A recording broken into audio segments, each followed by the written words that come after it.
what's up? Yeah. Ladies and gentlemen, we are here with a fabulous guest.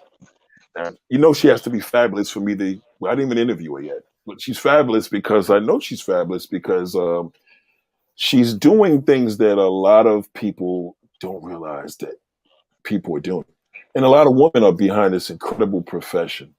Um, as you know, I love planes, trains, and automobiles, and that's literally the gist of it. But also I don't want to bore you with the fact that I know all these things on a technical level, and you may get confused. She's going to know what I'm talking about when I know that this thing is going for takeoff and how it's sitting in the sky 5,000 feet to 40,000 feet, seeing birds and everything. But we'll get to that. So I want to introduce a very important sister.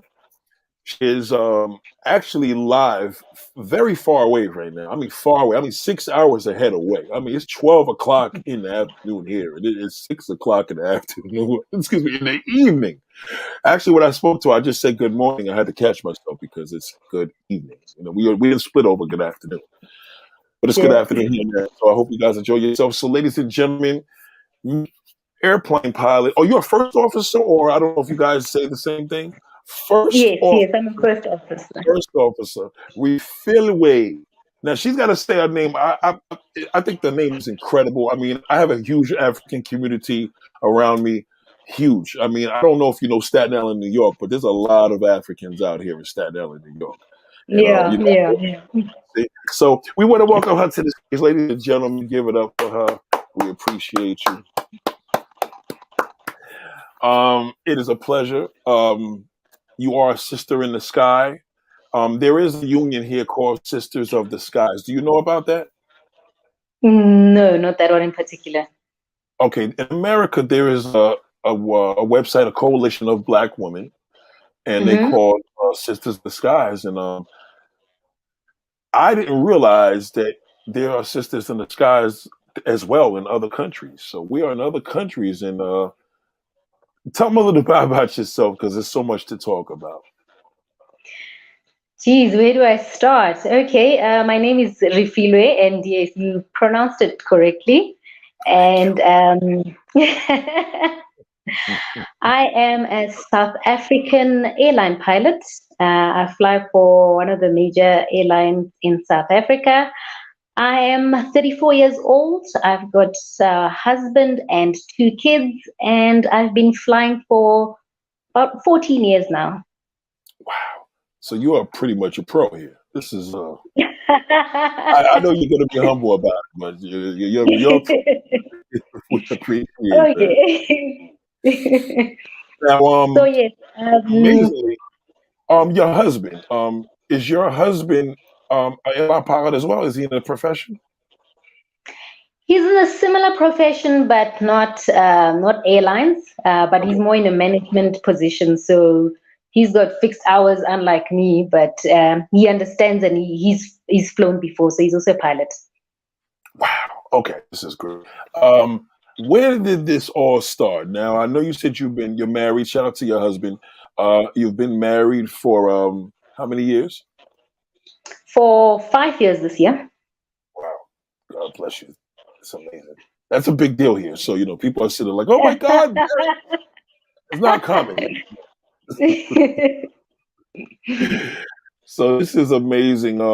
Where did this all start? Now, did you ever have an admiration for flying? Because I know when we see these cars, we see these planes all in the sky, and we're just like, wow, in the world. Like, where did this all start? Geez, started so many years ago. I mean, as far as like 5, 6, I've always just admired, like looking up. Where I grew up, there were no airports close to me, so I could only just see aircraft like flying past. And then my first flight, I was 7 years old. We flew to a coastal city called Durban in South Africa. And for me, that was when the aviation bug hit. I mean, we were going on holiday with our family, but I looked forward to going back home because we were going to fly, get back into the aircraft and fly. It was just a short flight, but for me, it was just so amazing. and we got to enter the flight deck, and I saw all the controls, I saw the pilots, and that was it. It's something I've always wanted to do. I can't remember wanting to do anything else. And yeah. Now the thing is, we all know that this cockpit, that's what they call it there as well, right? Yeah. It's it's probably the most impressive dashboard in the whole world. I mean, I could be in a car, I could be in a boat, you could be in a train, but there's nothing like an airplane pilot cockpit. So knowing that you see this, was you ever afraid or more or less intimidated to see all these different controls, to know that there's one day that you're going to just know all this stuff like the back of your hand? I think when I was young, I wasn't necessarily intimidated. When I first saw the cockpit or flight deck for the first time, I was just amazed. I was like, "Wow, this is something I would really love to do." But then when I got into flying, obviously when you start off, you don't start off in a big jet like an airliner. So the smaller ones, they have less controls, less switches. So it kind of builds you up to that. So I wasn't really intimidated. Although my flying career started in the Air Force, so that's where I trained. And well, I was lucky. I was fortunate enough to start in the Air Force, which you fly like better aircrafts, and but it wasn't intimidating. It was a lot of hard work, but yeah, I was just excited about the journey because it's something I've always wanted to do. You knew that you owned it. You knew you was going to do this. Now, training, what versus the training here, like, is it better in Africa, or was there something that you would have probably wished you could have did here in America? Is there any difference? How does that go? I don't know the training in America, although, like as I said, I train in the South African Air Force. You do get guys that do exchange programs and go train somewhere else just to get a different feel and stuff. I know with the military training, it's quite similar in terms of the different air forces around the world. Or so I train in the Air Force. With Air Force training is it's quite intense. It's a lot more. I'm not saying the civilian route is easier, but with the Air Force, there's a lot more involved in terms of the training because you do aerobatic training, you do formation, flying. There's a whole lot of other aspects that you cover that you don't necessarily cover in the civilian pilot training side. But in terms of differences with other countries, I think it's quite similar because you train on like advanced aircrafts. So yeah, I don't think it's a big difference. Now, how long was the actual training when you to get into this? That is amazing. Like, how long was the process? And you know, for something to be allowed, some people are afraid of heights. So, how intense was the training in the most incredible manner? It's amazing to me. Well, I think a lot of people you have these different routes that you take. I mean, my route was the military route, so which involved a whole lot of physical training before you got to step inside a flight deck or a cockpit. So, with the military, you first have to do military training, which is a lot of intense physical activity day and night for months at end, and it's very challenging mentally and physically. We did that for like a year, and then only the second year, then we did the ground school part of it, so all the aviation subjects, Mhm. and only in the third year, that's when we started flying. The actual flying took 1 to 2 years. I think we took a year and a half. It's all dependent on the weather, Yeah. but yeah, just over a year. As I said, the Air Force one is more intense, so it's a bit longer. While if other people, they took the civilian route where they go to a flying school, or they get sponsors and sponsored, and then but they still train at a flying school. I think it Right. also takes them maybe a year, over a year, also depending on how far they take it, because there's so many licenses that you need to get before you can get a job in flying. There's so many ratings you need to do, so it's all mostly money dependent if you are going the sponsored route, or you funding it out of your own pocket. And also weather dependent, because yeah, when you're still training, there's also restrictions in terms of weather, wind, rain, and Yes. all that. Yeah. Now, when you guys started on planes, what kind of aircraft do you start on? Because we're under the impression that like they train you, and then we're gonna get into one of these big planes. Like, do you start like on a Cessna? Like, what kind of plane do they start on? If you go to a flying school, it's normally the Cessna 172, so it's a small aircraft. Or other aircraft. There's other aircraft that are similar, like a Piper and stuff like that. But I trained in the Air Force, so I was lucky enough that I trained on a Pilatus PC-7 Astra. It's an aerobatic aircraft, so you can do all sorts of aerobatics with it and stuff. So it's much more advanced. It's faster. So yeah. Now, the thing is, when you're on a Cessna, it holds about what, 4 or 5 people, or does it hold 20 people? How No, much? no, Because no. You start off only plane really small. I think you can like carry like probably two passengers at the back. But then there's also different types of aircrafts. But then when you start your training, you train on the small ones, the 172s. They don't carry, because especially when you start training, um, you can maybe carry passengers if you have like a PPL, but you don't get paid for it until you get a commercial pilot's license. So usually those smaller aircraft, they're not for paid flying or anything. It's just for hour building until you get your commercial license and so forth. now, it's crazy about that. How in the world do they start on something that small, and then do you remember your first day on getting on a massive plane like that? And they're like, okay, we're gonna fly this today. Like, do you remember that day? Yes, yes, okay. And as I said, my route is completely different. So after I qualified, after I got my wings, and in the South African Air Force, then you get to choose which line you want to follow. So it's either fixed wing, helicopters, or fighters. So I chose helicopters. I fell in love with helicopters when I was in the Air Force. So I chose the helicopter route. So I went to train. Same same thing. We started off in a small helicopter called a Robertson R-22, like a really small one, just the two of you. It's Right. like so tiny, yeah.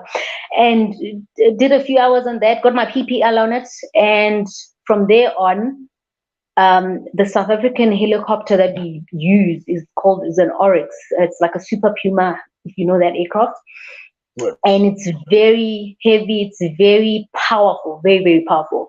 So to get in from an R-22, so small and so light, to an Oryx, Right. apparently with the first flights, they always tell the air traffic controllers that we have like someone who's training first flight, so they already know that you're gonna bust altitude, because we're not used to that power. And the minute you lift off, the aircraft is, so that What? that that for me was massive. That was like a massive jump from the. I think for me, in terms of my career, that was the biggest jump in terms of size of aircraft and how powerful it is and the momentum. Yeah, but then you bust altitude, and then you practice. At the end of the day, at the end of the week, you cannot, because you already learned how to fly a helicopter. You know how to Right. hover. You know Right. everything. So now it's just a matter of just knowing the momentum of the aircraft. The same thing, I'll say similar thing with the car. The smaller car to a bigger car to a truck. You know how to drive, but you just need to get used to, okay, with this one I need to start braking earlier because there's so Right. much, it's so big. So the same thing with the aircraft. So you get used to it pretty quickly, and then it's like nothing. But then Now, in terms of fixed wing, that's in crazy. terms of fixed wing, when I went back to fixed wing, it wasn't a massive jump. I must say it was different, but it wasn't a massive jump. But the same thing, momentum, huge aircraft, very fast. Just need to know how to manage it. Yeah. Now, do you guys do miles per hour there? Do you like, in other words, here the average commercial jet flies about 500 miles an hour.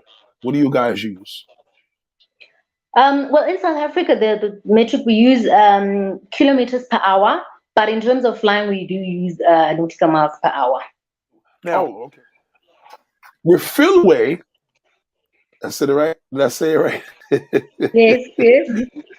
Good.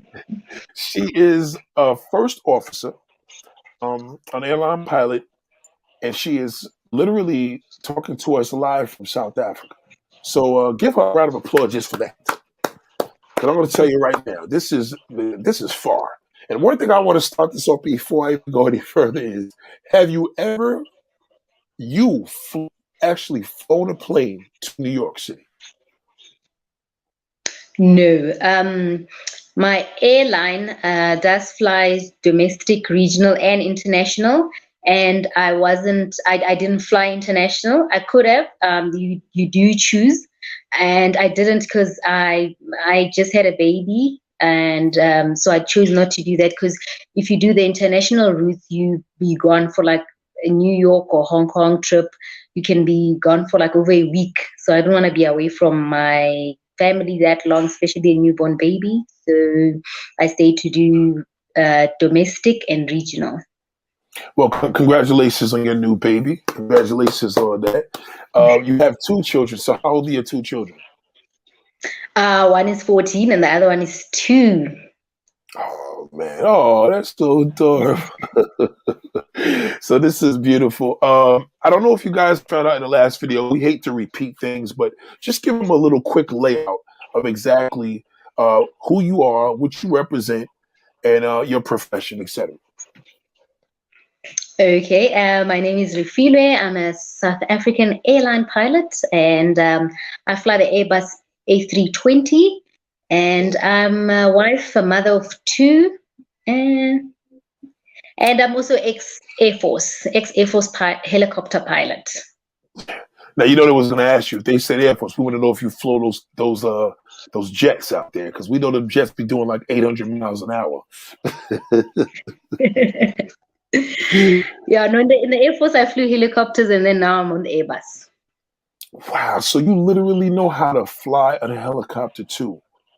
Jesus. Yeah, that is actually the best flying. I mean, I do enjoy flying airlines, but flying helicopters, especially in the Air Force, because you do so many amazing things. And I think that's the best flying ever.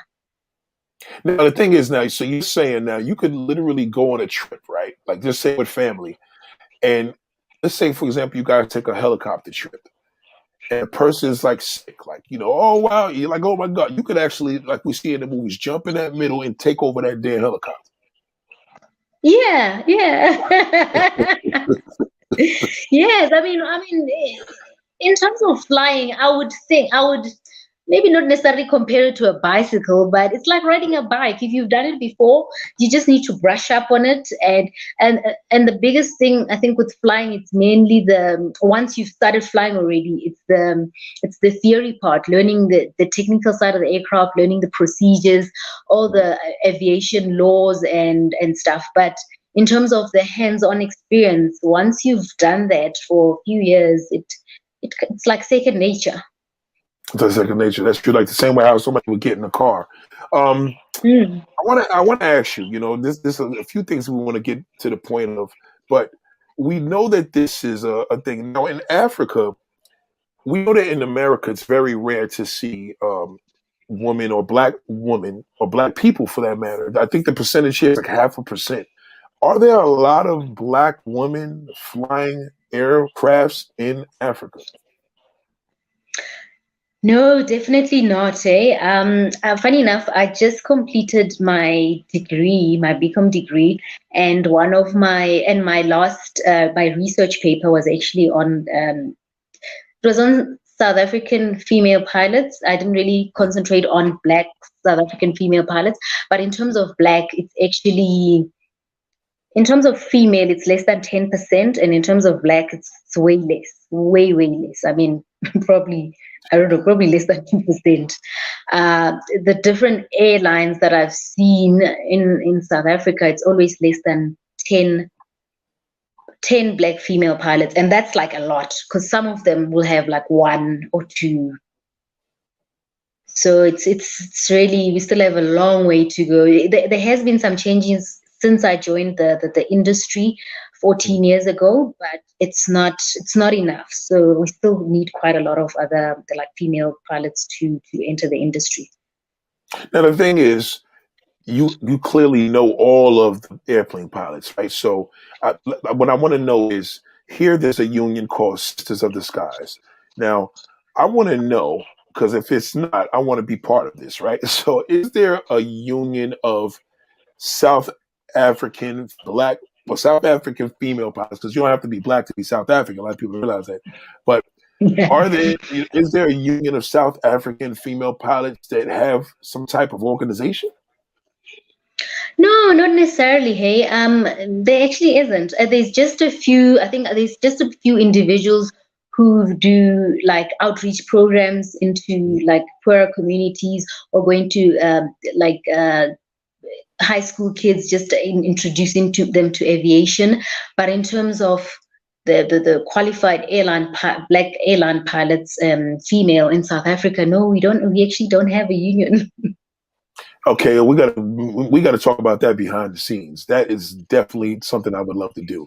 If you could literally Yeah. put these women together, and I could do a representation here in the United States, forget it, because we'll talk about that behind the scenes, because that's something that I would love to do. But I'm pretty sure you have other female pilots that you're pretty close to. Yes, yes, yeah. I mean, I've met some in the South African Air Force and then the airline companies that I work for. So, yeah, I do know a couple of them. Okay, so we're gonna definitely work on that. Now, the thing is, I'm putting together a documentary. The reason why we are obviously doing this live, because she is in Africa. She's with her family. She's with her husband. She's with her children, and she's 6 hours ahead of time right now. So that's how far that is. The question is, what is the fact that you're in international seas? Do you fly internationally? Like, anything that's international here would be once we go out to the United States. So how far do you fly, or is it is local? Like, how does that go? Like, as far as your furthest journey? Well, as I said, my airline it has domestic, so that's within the country, and the furthest flight is to Cape Town, which is a 2-hour flight, Right. and then there's regional flights. We go to Mauritius, which is an island destination, a holiday destination, which is about 4 hours, and the other places in like West Africa that we go to. Wow. And in terms of international, New York is one of the places. I'll probably give away my airline. But New York, and as far as Hong We won't Kong, give that so up. yeah. Not gonna give that Yeah, up. but So if you using some common sense, it's funny. Quickly, DJ Seth Mix wants to know Airbus, what model, want to look it up. I mean, she did say it, so let him know again. it's an Airbus A320. Basically, that's a big MF. That's a big. So So, hold on. How many passengers is on this monster plane? so Airbus A320, it's more of a domestic regional aircraft. It's Mhm. not used for like international aircraft. So for the international aircraft that are going to New York and stuff, it will be usually the Airbus A340, which is like 4-engine, or A350, which is a newer Airbus. So it will depend on how far out you need to go. So because, as I said, I've just been flying domestic and regional. I've been on the A320. A320. We're gonna so the Airbus A320. Now this bus is literally probably like, this is your baby. So you see one of these, are you able to pick out the planes when you go into it? Like, I want that one today. I like this color. Like, how does that go? How does that go? um, yeah, I mean, with the Airbus, well, I would fly the Airbus 319 and 320. They're very, very similar. Basically the same aircraft. They're quite similar, but a lot of people like the A320. It's a better aircraft to land. um, but yeah, you do actually end up having like your favorites. But in terms of the whole fleet, all three A320s are basically the same in terms of in your airline. So this is the Air 320 right here. So this is the one Yes. that not to say this doesn't mean that she works here, but this is the plane that you actually so this is the A320 here. Yes. Yes, it is. Oh wow. Okay, so you are in the right side of that bus, and then you have your captain. Yes, the captain sits on the left, first officer sits on the right. But so it's what you get on the left, you get on the right.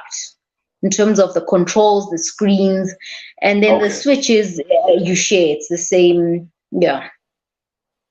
Now, this is enormous. Do you ever ride in your car and see one of these coming in and landing in and saying, "Damn, I actually operate that." I Has think to in feel the amazing.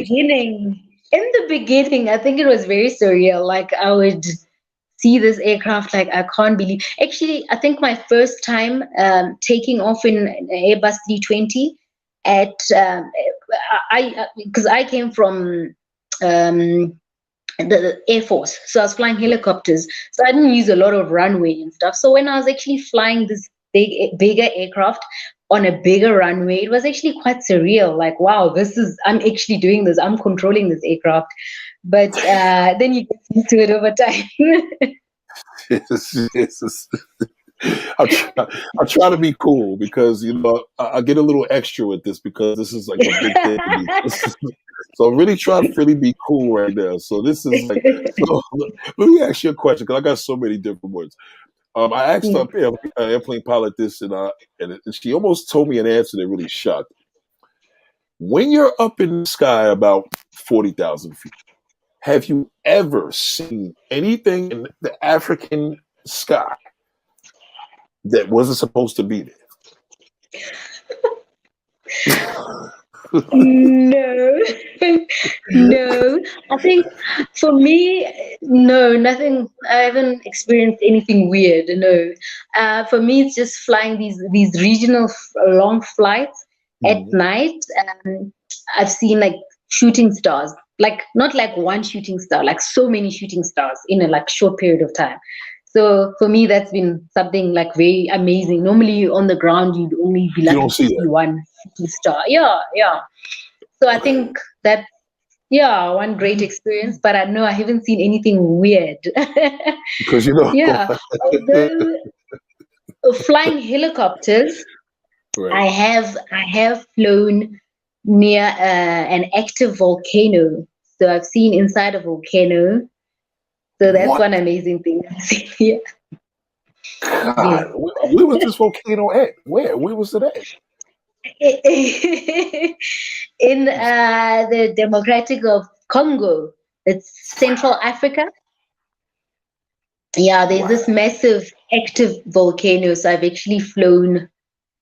Let me not say how close, but I've seen the inside of a volcano, Oh my active volcano. gosh. Wow. I'm trying to be cool. I'm trying to be cool. So hold on. Okay, so when you're operating this, now you see this volcano, you're close to it. Have you ever seen like, and I know this is such a rhetorical question, but have you seen elephants or animals and stuff like that from an aircraft or a helicopter? I'm talking like wild animals because of course, in Africa, we you have animals that we don't have here. Have you ever seen anything like that? No, no, no, not. Are you talking about like flying and I see like animals on the ground? Is that what you're Yeah, saying? yeah, yeah. Oh, yes, yes, of course. Like when I was flying helicopters, Mhm. we have a place called the Kruger National Park in South Africa. It's a huge tourist um, like destination. It's just we have the big five, like all lions, elephants, you name it. And I've flown helicopters there, low level, and I once saw like a pride of lions, but like probably over probably like 30. Like I've never seen so many lions in one place before, because normally when you do like a game drive, you're lucky to Right. see maybe 4 or 5 lions, but we saw like 30. over 30, flying low level. And then we circled them a bit and then flew away. So I've seen so many amazing things. Mostly flying helicopters because you get to fly low level, so you get to see more. Okay, we want to get a little bit of history on Africa right now because you have like a double thing going on. Not only the fact that you're an airplane pilot, but you are from the motherland. You live in the motherland. And I feel that there's a disconnect here because in my country, the United States, Mm. there's a lot of black men that travel. They travel to these Latin countries, whatever. They do what they do for that reason, and it's a little discouraging and a little disappointing to me. I don't understand how there are so many sisters around this world, and why is it that you feel that we don't see enough Americans in Africa? So, like, let's say, even though you're not flying international right now, there's still this huge country that you live in, continent. Mm-hmm. You feel that there's a disconnect with American blacks versus Africans. Yes, definitely. I'll have to blame mostly the media for that, because there's so many misconceptions about South Africa and Africa as a whole. And I mean, Africa has so many countries, so many beautiful countries. I mean, I'm still yet to visit a lot of like African countries. Like for example, like what you're saying is what you see on TV, on the media. They'll usually show you like the poor, the poorer side of Africa, hungry children, and yes, Yes. those things exist, but that's not what Africa is. I mean, it's like if you show me like the not so great side of America, and then I take it as it is. So I think the media is not showing enough of our beautiful country and our beautiful continent. But I think more and more people are starting to, well, before COVID, let me say before COVID, Before when more COVID. people are starting to visit like African countries and South Africa. I mean, once you come here once, a lot of people actually return because there's so many things to see in South Africa, so many beautiful and different places. You get the ocean, you have the mountains, and then you have the wildlife.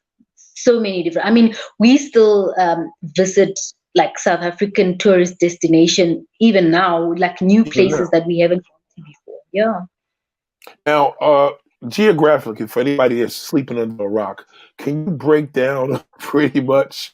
And this is such a crazy question, but it has to be answered. People don't really Yeah. realize Africa, the continent, given the breakdown of South Africa, East Africa, Mm. Congo, give them some more because I feel that Americans are not educated on truly what Africa is about. I think they're just not. So without going to Google, can you give them a layout? Which is it's sad that this is like this, but what do you do? Yeah, I mean, Africa is massive. It's huge. I'm from South Africa, which basically the south of Africa. I mean, imagine Africa is that big. We like right here at the bottom. So there's so many other countries that you can visit, and you have like your Kenya, you have your Tanzania, you have. I mean, there's so many. I can't even name them all. There's so many. You just have to go look at a map, and if you want to visit any of those places, just have a look at like tourist attractions in those areas. There is just so much. I can't even like go into it right now because I wouldn't stop. But No. South Africa is right at the southern tip of Africa. And yes, I think a lot of Americans tend to just call it Africa, but there's so many countries. Unlike North America, where you have Canada, you have the US and stuff, we have so many that you can't just refer to any place as Africa. Um, do you feel that being in we have this impression that in America, African men are very tough. Was there ever a time that you was not able to operate a plane in your country because you were a woman? Was not that ever? to operate. Are you talking about before my time? Yeah. Yeah, no, definitely, definitely. I think with us, remember South Africa, we came out of apartheid. So with us, it was more of a racial thing than a gender thing. So the gender, yes, obviously plays a role like it does worldwide, like even in the US. But we came from a place where, as a black person, you couldn't fly. You know, I mean, Even there in, were so many even other in Africa. protections. Yes, in South Africa, I mean, we came from apartheid. So a lot of the pilots are younger because a lot of us only started getting into the industry in the past 10, 20 years, if you're lucky. I mean, the ones that joined like 20 years ago, they're very few, far between, and it would be a few black male pilots. But in terms of female, only in the past 10, 15 years. Yeah, it took us a long time, but mainly it's the race thing. It's because we came from apartheid, we had to start from from scratch. Oh my gosh. So have you ever dealt with any significant racism? I mean, I know you have to be somewhat careful because you ought to be like, I heard you talk about work and shit. That's some bullshit. So have you ever, within the 15 years, I don't want to put nobody out there that co-pilots, but within the last 15 years, have you ever experienced a mode of like, just total, like, they see you come in and they're like, so your captain was on some like, they didn't want to talk to you, they just were surprised, or I know here in the States they have to be real careful with that because if a woman even sniffs one nick of a problem, that guy could be in a lot of trouble because women Mm, empowerment is huge here in America. Like he can't even look at her yeah. foot. So does that Mm. apply to the same way here in Africa as well? Yes, I mean, because there's so few of us, it's still an industry that's very male dominated, very white male dominated. So, um, yeah, you do get like undertones of racism, and then some are just straight out like obvious. And a lot of us experience that. I mean, even not just in the aviation industry, I think in so many other industries we still have that quite present. And in terms of flying, yeah, you do, even from the passengers. I mean, I've had I'll say one example was I landed in Johannesburg, Mhm. very nice landing, smooth landing, and then the passengers, as they're disembarking the aircraft, they sometimes get in the flight deck just to say hi and everything. Mhm. And this one old man just came in and says, greets the captain, Mhm. doesn't greet me, doesn't even look at me, and then he says to the captain, yes. And then he says to the captain, "Oh, very nice landing." And the captain said, "Oh, that it wasn't my landing; it was the first officer's landing." And the guy didn't even turn and look. He just said, "Okay, bye," and he left. So it's like he couldn't believe it that I did. And I've had another time where somebody comes in, and also it was my landing, did a great landing, Mhm. and asked, and the person came in there and asked who did the landing. The captain said I did it, and she says, "Oh wow, are you still training?" Like, You still no, I'm not training? training. Why would you assume I'm training? you know like, so you do get it from passengers, you do sometimes get it from your colleagues, and still something that we deal with. So yeah, unfortunately. It's just really sad because clearly the man couldn't even give you any credit. But see, you in the ability of and what you're doing shows that you clearly overcome it. But it's just sad that no matter what you do, see, if you live for others, that validation would have really destroyed you. But knowing Yeah, that you believe in yourself, you knew you were able to accomplish anything. Like, I just landed this plane, you clown. Like, you could have said yeah, that. exactly. You could have Exactly. said, listen, you bozo. Like, yeah, now I got to get a little hood on you. But you know what? It's cool when you know that you keep your integrity up and you know it is. But um, has it ever been a situation? I know as pilots, you guys, um, see somewhat, but I'm hearing that the crew sees a lot more of crazy stuff on the airplanes. So, what was the craziest thing you ever heard that happened on an airplane in regards to somebody seeing the craziest thing?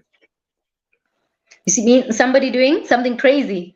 Yeah, somebody doing something crazy. I mean, you can't really see that because you're clearly operating the Yeah, plane, but yeah. you can't be like, "Hey, I what think the hell? Be quiet back there." You can't do that. there was a time where we had to divert. We couldn't land at our destination because of the weather. Because sometimes the weather it'd be so bad that it's out of the aircraft's limits and you can't land. So we had to divert. So we landed somewhere else, and we couldn't. The passengers couldn't disembark. Right, So we had to wait for the weather to clear a bit so that we can just refuel and go back. And this one passenger, so obviously we're waiting in there 30 minutes. There's so many aircrafts that diverted. So we're waiting to refuel and then waiting for the weather, basically. And right, this one passenger was like shouting at the flight attendants. And later on, the captain got involved just trying to find out what's happening. And this guy was like, he had to be in a meeting in like 30 minutes, the most important meeting of his life.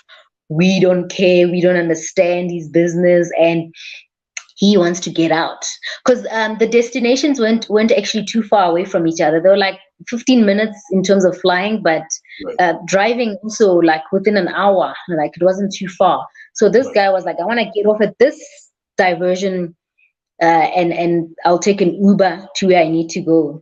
And we said, no, you're not allowed to disembark because the final destination is not this place. Right, right, And right. that guy was just screaming and hitting the like doors and shouting at the cabin crew. Such a huge, yeah, he's like basically started a fight, but luckily the other passengers like apprehended him and like calmed him down, and eventually like 30 minutes later then he relaxed a bit. But yeah, I think that was the most intense I've seen because that guy was out of control. Now But here, luckily, it was on the ground. It wasn't in the air, so oh, that okay. was another thing. Because the Well, you minute know you're in here the what they would air, have that's done. a whole different ballgame. Let me tell you something. If that happened here at JFK Airport, they would have locked him up and took him off the plane. Yeah, I think we were like a few minutes away from calling the cops to come get him. Like, I think that's what made him like get like calm down after a while Mhm. because they told him that if you get out, you're getting arrested. You're not going to your meeting. So rather wait here and then we'll go back to the destination. So yeah, and then probably in the air, I would say the most would have been when we had somebody who passed out in Mhm. flight, and then That happens a lot. luckily we were close to our destination, so we just called in and they got the ambulance and we got priority landing, and yeah, when we landed, parked, and it was a quick, yeah, but that wasn't a major event. Yeah, luckily we didn't have to divert or anything. So you never see nobody like running around the plane naked or nothing like that. Nothing crazy like that. No, luckily not. I don't want to see it. Now I don't want to see that. let me ask you now. So it is you are the one talking in the plane when it's like prepare for takeoff and we're landing here and right now it's 50 degrees wherever we're crossing over the Congo. You're the one saying that. Yeah, in airlines, well, I think most airlines, it's 50-50. So you divide the legs. So if we have to go to Cape Town and back, Mhm. I might go to Cape Town, and then the captain might fly back from Cape Town to Joburg. So when the one that's flying we'll do those announcements in terms of weather, what time we'll be landing, and all those. So it's actually 50-50. So in terms of flying and talking and doing the radio work with the air traffic controllers, it's a 50-50 thing. We share the workload. Now, how far are you from becoming a captain? How long does that take for you to do that? That actually, it's very weird in terms of airline because okay, with in the aviation you get three Right, types of licenses. So you get a PPL when you just started. That's the one right, where you can't get paid for it, so you won't get a job. And then Okay. normally then you do your hour building, and then you get to your commercial pilot license. That's when you can get a job. So most people, that's when they enter like airlines and stuff, they have a commercial pilot's license. And then the last, then you get the ATP, so the airline transport pilot's license. So that's the highest obtainable license, and that's the one I have. I got it 5 years ago. So the minute you get that, technically you can become a captain. But the restriction now comes with the airline you're in. You might join one airline, and if you have that license, their requirements might be, if you fly for them for 3 years, you can be a captain, or for 5 years, then you can be a captain. And then, or if there's like a long list of first officers that you found there that still need to become captain, it can take 10 years, it can take 15 years, depending on the size of the airline. So becoming a captain, it's not, once you have that license, you can The become a one you captain. have, the one that you have so Yes, that license yes. you So have is I've the had next it for step. 5 years now. Mhm. Yeah, I've had it for 5 years now. So depending on the airline, if I was flying, I know for one airline that I know you can become a captain after 5 years. So I would have been eligible to become a captain. But for other airlines, it takes longer because there's just so many people waiting in line. So it's not mostly about at that point, you already have the experience. So at that point, it's just about waiting in line. Now, are you, which is incredible, are there any black female captains? Nope, not in the airlines. What? Nope, not airlines. Yeah, that's how far behind we are. No, that's interesting because I need that. I'm pretty sure there's captains here because the Sisters of the Skies. Mm.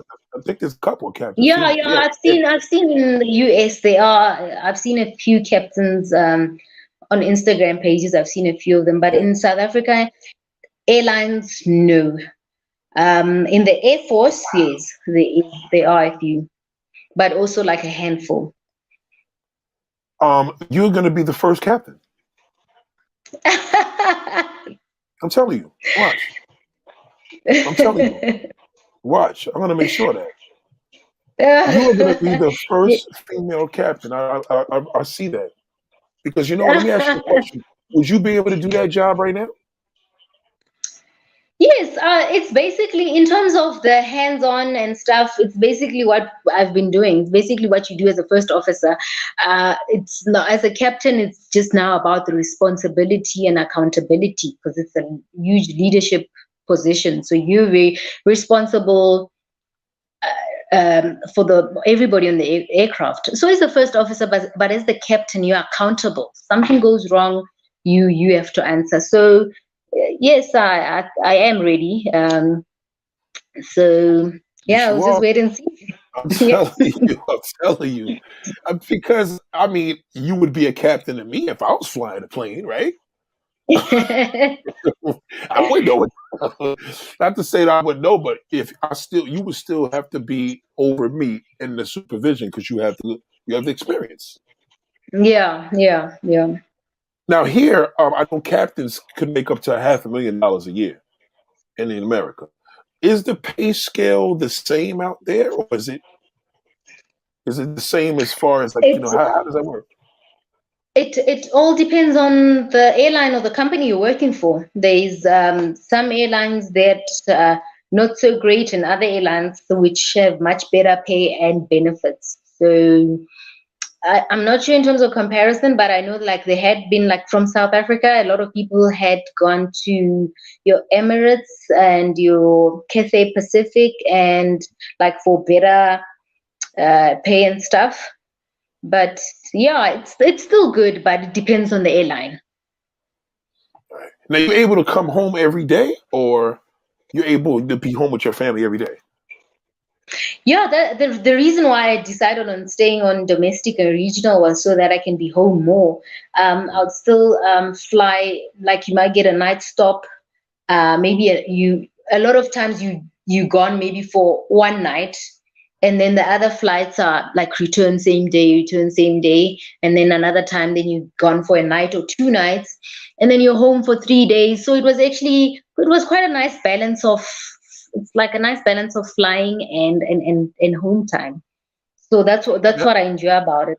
Where while with international, you'll be that's a whole week. gone for long, yeah, over a week. But then when you come back, you off for a while. But then you like jet lagged and you're tired, and then you're back Yeah, again. So that's bring it why I back. prefer the domestic and regional flights.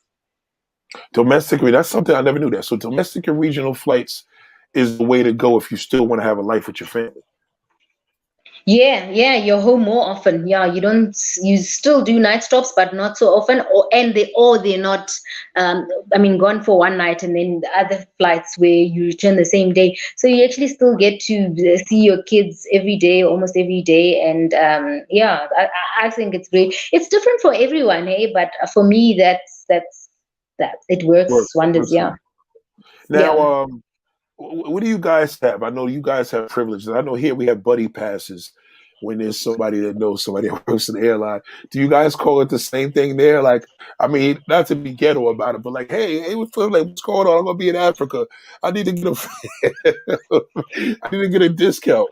What do you guys call that? Is it called, because we call it a buddy pass.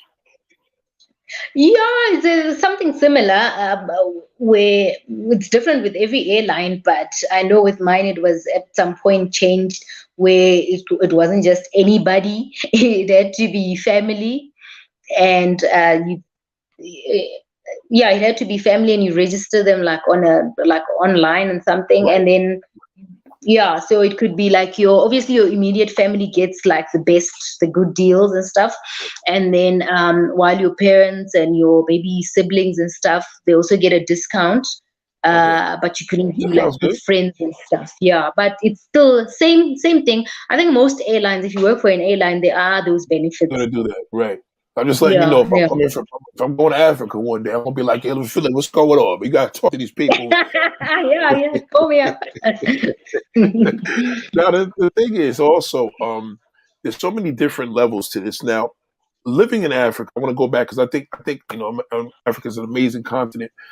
Uh, how could you encourage not only the Americans, but how do you encourage Black women out of America? Because people think that people in that South Africa is just always Black, white people too, right? Yeah. See, so how would you encourage more women to be in the position that you're in? Because it's clearly lack of it. I mean, I already know you're going to be the first female captain, and I'm going to cover that story the minute this happens. Because once we get this organization together, it's going to happen. Because I'm going to be like, hey, there's a problem here. Because I can talk, they can't say it. I'm going to be like, listen, I have 5 women here that are all female pilots. Something is wrong with this picture. I guarantee you that. But I'm serious. I'm serious about that. So how would you Yeah, encourage yeah. women to fly? Because there's a lot of people here in America that's listening, and they're like, you know what? I don't know what I want to do with my career. I don't know if I'm too old. Um, I want to do something that's challenging, such as this. How would you encourage them to get into the actual aviation profession? Well, first of all, I mean, if somebody that's already like older, like already chosen another career path and they'd like to change it, obviously you have a passion for it, which is great. But I'd say start like going around. There's so many flying schools, or the great thing nowadays is social media. I mean, Instagram. You can search for any like pilots. There's so many pilots that share their stories on Instagram and Facebook.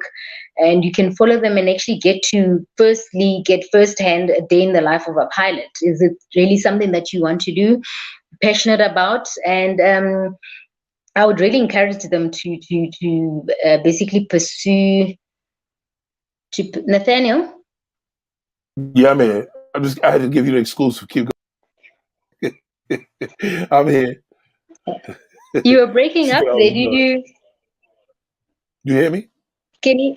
Yeah, I can hear you now. You disappeared for a while, so I'm not sure if No, you no. heard everything I just I said. heard everything. I was giving you the exclusive. I wanted them to see that African princess.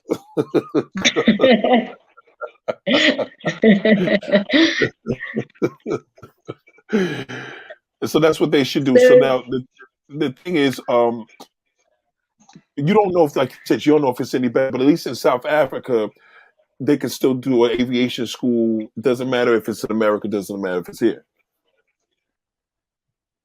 yeah, I mean, a lot of countries have their own flying schools. In South Africa, we have a lot of great flying schools. So I'm sure it's the same in the United States. And so basically, just researching in terms of great flying schools, they are quite expensive. Flying is a very expensive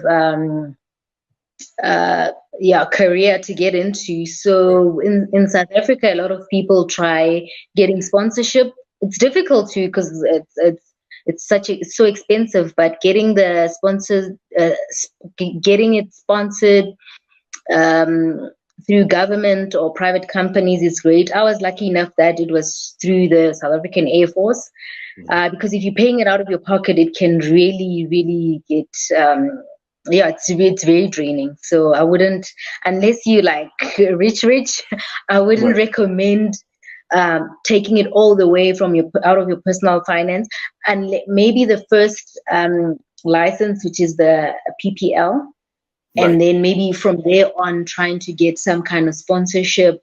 I think that would be the best route to take. Or but yeah, in terms of encouraging other like people, females, to join the industry, I think the best place is we usually like approach schools.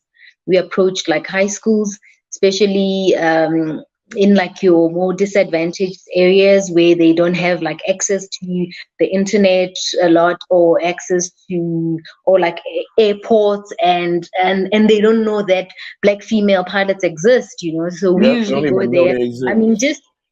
just showing up there with your uniform, that's like a Yeah. huge thing for them. So that's what we do. And we just talk to them, like explain to them what we do, show them like the pictures of the aircrafts we fly, and they just, a lot of them are just so motivated, and they wanna pursue that career.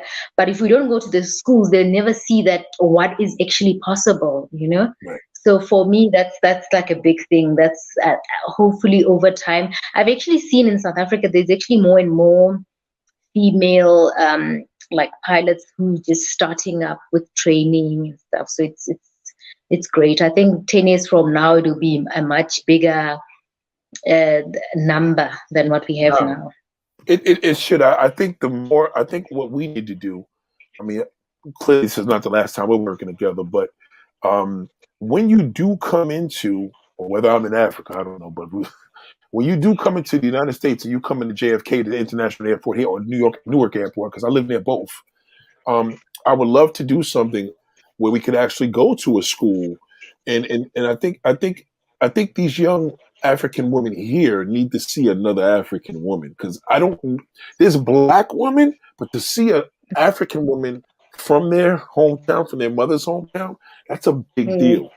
And I think yeah, we need to do some footage on that. I mean, as long as I press record, that's they see you here on U.S. soil talking to another yeah, other African woman. We'll go to an African neighborhood here, but I think yeah, once they see that, that will be something where they're going to look at you as like a hero. It's like a person coming from the Navy and they're coming home and they're like, "Wow, yeah, you think more, right?" You know that. So I would yeah, love yeah, to do this. Keep in mind when you do come to America, we have to make sure we do that. I have to say this now because I want this to be documented, because I want to know that I got to get you in on this, because I am I am very, very determined that you are going to be the first captain. That is because here you would have been, you know what I mean? And we would have just been like, "Oh, there's no other captain. Oh, excuse me, there's no captains here in America." That shit would have killed it. It would have been like, oh, "Okay, they're hired." So it's a beautiful thing. Now, you know what? I This love is what I'm it. going to go back to Africa. I was told that from a lot of African people that I know, they were speaking in terms that, do you guys finance houses? In other words, I was told that whatever you have there, you own. Like here, we're in a lot of debt. We borrow money from the bank to buy a house. and we don't own it for another 30 years. I heard in Africa, you own that. I have a friend from Senegal. She's from Senegal, and she's here. She has a hair business here. She makes some money, but she speaks in terms of how things are in her country. Is that true, or do you want them nice because she borrowed For the money? some, no, for some African countries, it's true. I've heard there are African countries where if you want to buy a car, you have to buy cash and stuff like that. In South Africa, no, it's very similar to the US in terms of we get a mortgage basically for a house, and Wow. also your car, it's on loan, monthly repayments. So in South Africa, it's very similar. There are a lot of people that are in debt, use of credit card and all that. So, but I think it's a lot of some of the other African countries I've heard that they buy cash, most of the stuff. Yeah. Wow. Okay. So, what would you say that's because it seems like South Africa is very similar to the States in a lot of ways. Yeah. Do you have a mode of is it a career that is obtainable to, like, in other words, would you ever want to come to the United States, or South Africa is doing everything or giving you everything that you need for you and your family? Oh, you mean would I ever want to Come to immigrate? America. Yeah, to ever come to America to move. No, I love South Africa. I love South Africa. I mean, actually, I was in New York before COVID. Right, My husband and I we were in Manhattan. We were doing all the touristy stuff there. right. But I love going on holiday. I love traveling. I mean, of course, I'm a pilot, so I love going, seeing, experiencing new things and stuff. But I love my home. I love the food. I love the people, the culture. It's so diverse. I think I'll struggle to live in another country. It's not impossible. I mean, yeah, I think I would leave if we really had to leave, not because we want to. I don't think you Because need to. both of us, both of us. No, we Yeah. don't. No, both of us. Yeah, both of us. It's great here. We love it here. Our kids go to great schools. So yeah, no. You know what? Because you know what, I always asked, like, if people leave such an incredible country. I'm in America. Like, why do y'all come here? So many Africans that moved here, but you obviously have opportunities that kind of wouldn't make no sense. Like, you're doing what most people would love to do, to have a profession, to have a career such as that. So I'm pretty sure that it's common that people that do come here. Great answer. In regards to cooking, you said cooking is, food is a big thing there. But you guys don't suffer through obesity. It's kind of like you guys stay in shape. You know, between you and your husband, who's the one that does the cooking, or who cooks? I would say I do most of it, but he does it a lot. Actually, I would say 60-40. He actually does cook quite often. And when I would be flying, let's say if I come back late from a flight, or if I'm on a night stop, he does the cooking, and he actually cooks very well. He actually makes like mean lamb stews and like he's a very good cook. So I'm lucky in that aspect. So Got yeah, yourself a both of us good cook. black man. Yo, you see Yes, these women here need to hear this. yeah. I think he is actually cooking right now for the kids. As we So speak. Mm. yeah. I think they've probably eaten dinner without me. We're not gonna hold you to. I'm gonna tell you something, sister. Let me tell you something. A woman here would dream of having that. You have your man cooking in there with your kids now. Do you know how rare that is in the United States? I know, hey, I know because I have friends and I've seen and heard that, yeah, not a lot of men do that. I'm very lucky, I must say. And my husband is also like hands-on dad. I mean, he does everything from changing diapers to bathing the kids. I mean, the little one and school stuff. So he's like hands-on, and he still has a demanding job on top of that. So I'm very lucky. So it's great because we're able to balance work life, because we support each other in terms of all the different like family stuff. So it doesn't like fall on me where in most relationships it actually falls on the woman. So I'm actually lucky in that aspect. Now, this is amazing. So I'm letting you know that's inspiring. So yes, you ladies better get into aviation and get you a good man like that. Okay. She's actually, she said she ain't even trying to come to America. And you don't even hear that. She like, listen, you see her face. She said, no. I'm, I'm good right here. You ain't gonna be taking my man. We good right here. I got me a great king. Being being raised and being raised, who were your influences between your mom and your dad? Like, where did this all start? Did you grow up? What kind of way did you grow up, and how has this inspired you to be who you are? You know, between the way you were raised with your parents.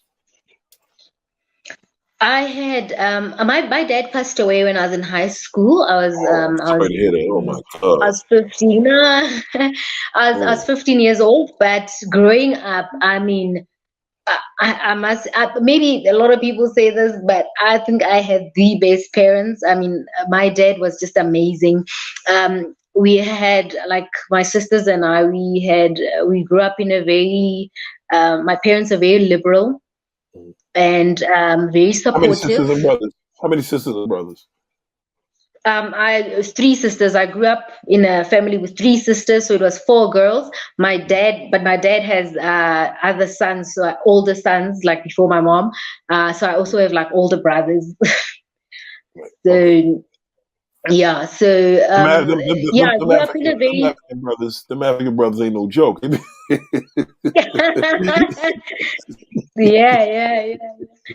So yeah, my family, my parents are very supportive. Even after my dad passed away. I mean, my dad, before he passed away, he knew I wanted to become a pilot, and he was very supportive of that.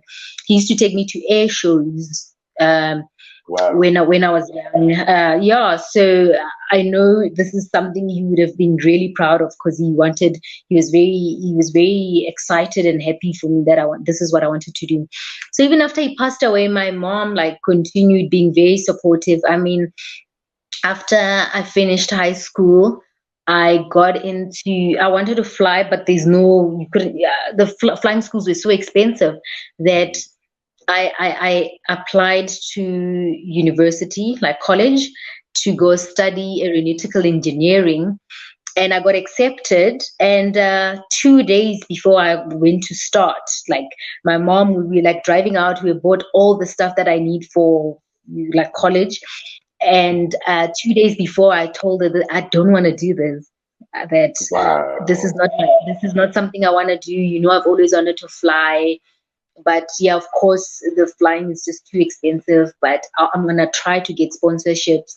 So can you give me a year? Can you give me a gap year? And my mom, same time, he says fine. Supportive. Turned Mm-hmm. around, and yeah, and I was lucky that I got into the Air Force that same year during my gap year. I think in May, I got into the Air Force. So taking that gap year and not going to study aeronautical engineering actually helped me, because I got to apply so many places, and I eventually got into the Air Force. So I don't know if a lot of parents would have accepted that, because I know some parents want No, they wouldn't have. you to. Yeah. Yeah, they Mm-hmm. wouldn't have. So my mom has always been very supportive. So I know my dad was the same. So I think that, and also growing up with my dad, my dad was like, wasn't the women should be in the kitchen. I mean, Right. I never learned how to cook. I learned how to cook when I got married. I Really? didn't learn how to cook when I was growing up. Yes, never. African woman? Wow. No, Wow. I didn't have Wow. to. I actually used to follow my dad around. I used to go fishing with my dad. My Oh, dad wow. taught when my dad was teaching my older sisters how to drive. I learned how to drive at the same time. So I learned how to drive when I was 12 years old, because Wow. my dad let me do anything that usually a boy would supposed to do. You know what I mean? So in terms of gender, my family, especially my dad, which is quite important, he never restricted us. So I think that's why it was very easy to choose this career and to stick to it.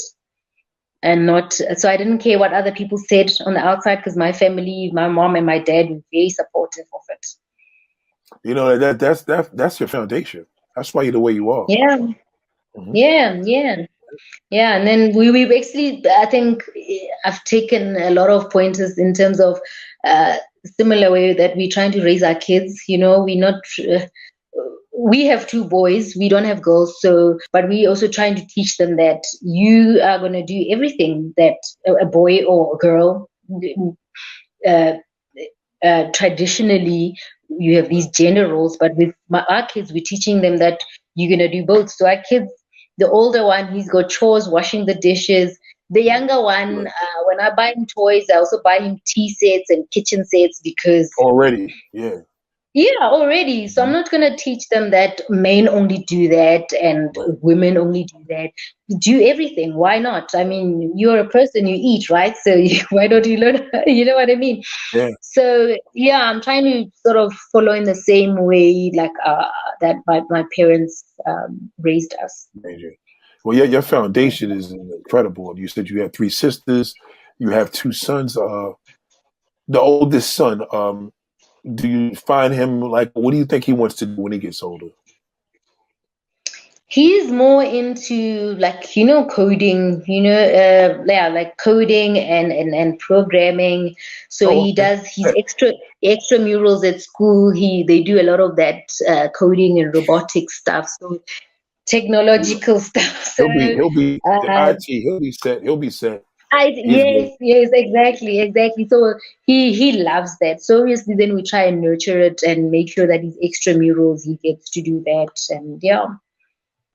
Now, the one thing that's important to me is in Africa.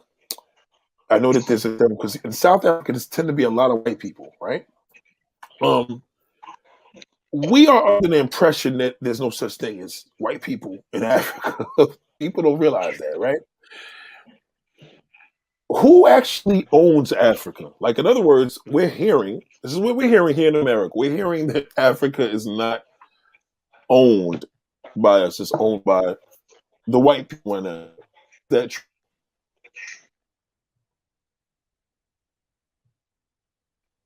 Uh-oh. You're breaking up, or you're frozen for a bit.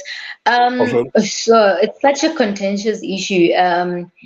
As I said, we come from, I mean, if anyone can just Google apartheid, where similar to, where, I mean, Black people were not allowed to do anything in this country in terms of own property, own land, you know what I mean, and work, I mean, do certain types of professions. And so it's only been since 1994 that a country has been like a democratic country. So it's a lot of the land and stuff, it had been taken over by white people. But remember, before they came here, it was only Black people here. Yeah. So that's where the issue came from. Now it's that Black people were forcefully removed from certain areas, and then they moved in and then had deeds of that place. And then so now it's very difficult now to try and undo all of that, because people have deeds and or have bought the places. Some, it has been passed down from generations, but at the same time, in terms of Black people, is that you have land that your ancestors or your great grandfather or great grandfather used to stay there, but they were forcefully removed. So that's the whole issue now, in terms of a lot of Black people don't own land. I mean, I'm talking about vast amounts of land. I'm not talking about just where your house is. I'm talking about I'm talking about like enough land to farm, and like basically majority of the farms are owned by white people in our country, and but there's a majority Black people in the country in terms of our demographics. So this is the same issue here. So how are they getting the blacks out? In other words, if they owned it, how are they getting them out? Because people just wasn't educated enough, or were they giving them money? Yeah, Because because remember this was like many years ago, and I mean, people were forced out with I don't know, like they've guns, they've weapons, they've, you know what I mean. right, It's a long time ago, and at that time there were no the people that occupy those spaces. There were no deeds. It was just in terms of this family or this tribe or this they stay in this area. You know what I mean. And then once they forcefully removed and they signed the deeds and stuff, that's what makes it difficult right now. But yeah, it's such a contentious issue. you know, unfortunately, that same nonsense is happening. That's worldwide. Um, do you guys stick together out there? Do blacks stick together? Considering that's an issue here, because I feel that black in New York, I don't feel that Africans and Black Americans are close. There's this kind of mode of there's a separation. It's kind Mm, of kind of divided, but we feel that the Africans that are here stick together, and they probably mm. don't think we stick together. So there's that disconnect. But is that a same issue there? Like, do blacks cut each other's throats, or do you guys have a medium of sticking together more than the white people do? Yes, in South Africa, we like do stick together. But then also remember, in South Africa, I think as opposed to the US, is that we are like majority. So the country's majority black people already. So everywhere you go, it's a black person. So that makes it easier, I suppose. But the main thing, what we're seeing nowadays is that there's a lot of more black businesses like Mhm. starting up and or establishing and stuff. And what I've realized is that a lot of us are now using purchasing from black businesses or even black professions. So, for example, having a black doctor, and if Right. you need another type of service, you go to you look for a black service. And we actually have like a Facebook page where you can just ask for a recommendation for a doctor, for example, in this area, and then so they would give people would just recommend all the black doctors in that area, or lawyers if you're looking for a lawyer, or somebody who makes a baker or whatever. So it's great. So we actually support each other a lot. Like some people actually, it, we even to the point where you want all your like service providers to just be black people. Right. So it is. We do stick together. It is, and it's actually getting better. I mean, I would say 10 years ago it wasn't exactly that, but as time goes, more and more people are trying to just, in terms of supporting each other, because you won't find a lot of other races supporting. Right. They usually support their own. So why don't we do the same? Yeah. That's interesting you said, because that's why. So if you basically see a black man with a white woman, and they married her, is that considered like, hey, that's wrong? You should have been with your black woman, or is that accepted out there? Like, to see that, to see No, interracial couple. it's accepted in South Africa. I don't.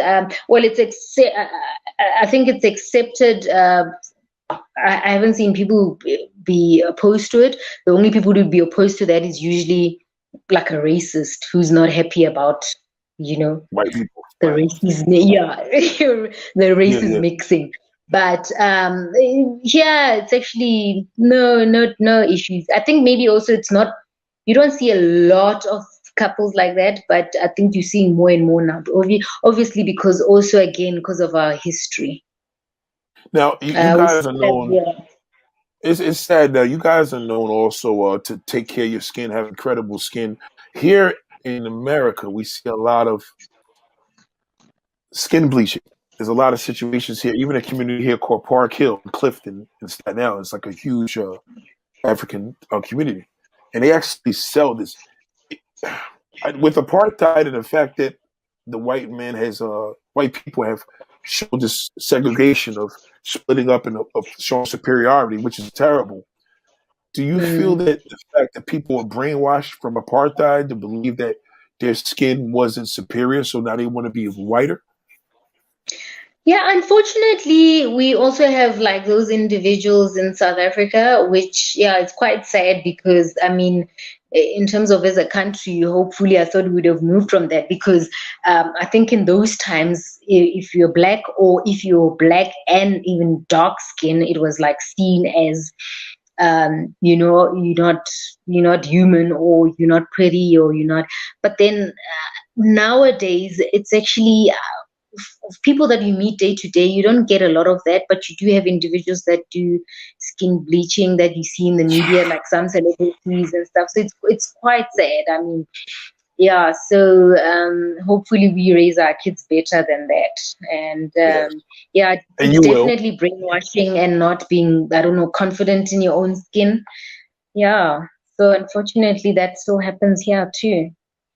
Well, ladies and gentlemen, we're not going to keep her too long because she has to eat this dinner that husband is cooking. But I want to say this, right?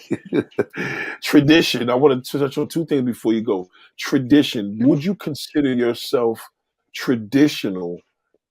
Because that is probably the biggest issue here in America because there's so many non-traditions, because so many women are doing uh, male-dominated jobs.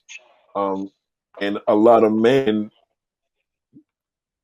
here don't necessarily want to marry a woman that's non-traditional because they feel as if like she doesn't need me. So a lot of these guys tend to go to different countries to meet a woman to bring them back here because they want a traditional woman. So you being in such a traditional country yourself, would you still be considered a traditional woman with the career that you have? I think with us, the question you're asking, funny enough, I've experienced it differently because when I was in the Air Force, I used to go into, like, as I told you, Central Africa. Mhm. And there was one man once asked me if I think at the time I was like probably 24, 25, 25 probably. And he asked me if I'm married. At the time, I said no. He said, "Do you have kids?" I said no. He was like shocked. Like, he said, at that age in this country, you gotta be married and at least with 3 kids by now. And I was like, no. So I think it's different in terms of the country you're in. But in South Africa, no. In South Africa, I think since the end of apartheid, where now a lot of black people, there's now so many opportunities where you're able to get into industries or professions that our parents couldn't get into. So I think a lot of black women are very ambitious now. They want to become anything and everything under the sun. Yes, So I yes. think there's so many black females that are getting into these types of professions that I think even the South African males are accepting it, and you get a lot of couples that you find, like a doctor and a lawyer or engineer. So you find a lot of those, especially if you live in the city. It's actually not. It's actually the norm. Yeah, it's actually the norm. Even there, and such a traditional. Wow. And Yeah, how old did he yeah. say you had to be? What did the gentleman, the person told you you had to Yeah, I was be? 25, and he was shocked that I was like single with no kids. Damn, boy, that's just crazy. So I feel that this tradition is changing. We're changing the stratosphere. So I would love to have you back. I would definitely like to have you back in this super. I just want you to let us know. Give us a layout on the point where you're getting up for the day to go to the airport, pick out your A320, get on this plane, prepare for takeoff to the point of being in the sky and landing that plane. I want you to tell me how this all goes. Okay, so it depends what time the flight is because there's different. Sometimes you get morning flights, midday flights, or evening flights. So I'll say a typical, let's say, midday flight, which so it will be different for each day. So in that on that day, I would wake up. I usually then my kids are preparing for school. So if I have a midday flight or a later flight, I can actually see all of that and preparing for school, and I'll drop them off at school, and I'll go to the gym. So if my flight is later and I can squeeze in an hour of gym, come back, shower, eat, and then go to work. And then when you get to work, you basically sign on for your flight, and then you start going through all the documents. Most importantly, you check the weather, because that's like, that will determine how you that will determine how your day will be. And then we go through all the documents in terms of what flight level you're going to fly at, and then you discuss the fuel, because now if you're going to have weather along your route, you're going to need a bit more fuel to go around the thunderstorms. You're going to have your fuel for diverting if you can't let it at your destination. So you take extra amount of fuel, or but then also sometimes you can't take full tanks, because also it's not economical. The heavier you are, the more fuel you burn. So that's not, your airline's trying to make money, The and heavier you are, the more fuel you burn. That's true. Yes, yeah. So as much, you can take a lot of fuel, but you can't just always put in full tanks. I'm talking about for domestic, for shorter flights. Obviously, for the longer flights, you take way more fuel. And then so then the captain comes, and then you brief the captain on the weather. You brief him on everything, the document you just went through, which is like your flight plan, and on the fuel, and then you discuss, and then if there's any changes, you make the changes, and anything else that you need to discuss, and then you check you check if your aircraft, what bay it's in, and then you go out to the aircraft, and then depending on who's flying, so as I said, we take turns. So if we're doing one leg to Cape Town, another leg back. So if, for example, I'm flying to Cape Town, I'll get into the aircraft, the captain will also get in, and then we'll do our checks. And then he'll just do the walk around, where you have to check the aircraft on the outside. Outside? Yeah, outside. There's certain things you check from the outside. So the engineer has also checked, but you also have to check. Like, it's sort of like just redundancy, just to make sure. Yeah.